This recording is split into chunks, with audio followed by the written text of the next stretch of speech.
রাধে রাধে, কেমন আছো সবাই? শম্পা সাতকাহনে সকলকে ওয়েলকাম জানাই। আশা করছি যে যেখান থেকে আমার এই ভিডিওটি দেখছো তারা সকলে সুস্থ আছো এবং ভালো আছো, আর আমরাও খুব ভালো আছি। আর এই দেখো, আজকে চলে এসেছি আনন্দময়ী তলা। তলা ভালো, মা আনন্দময়ীর বাড়িতে চলে এসেছি ঘুরতে, তাকে একটু পুজো দিতে, তার দর্শন করতে। দেখো কি সুন্দর, তো ভাবলাম তোমাদের সঙ্গে একটু শেয়ার করি। তো দেখো, আর এখন মা আনন্দময়ীর ভোগ হচ্ছে। তো এখন আমরা সবাই বাইরে বসে আছি, আর এই দেখো বাইরে চারপাশটা প্রচণ্ড বৃষ্টি হচ্ছে। এখন অবশ্য বৃষ্টিটা একটু বন্ধ আছে।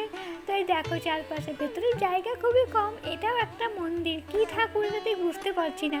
তাহলে চলো, সবাই ভালো থেকে সুস্থ থেকে সাবধানে থেকো। আর ভিডিওটি কেমন লাগলো অবশ্যই কমেন্টে জানিও। ভালো লাগলে একটা লাইক করো। তাহলে আজ আসি, আবার দেখা হবে। আজ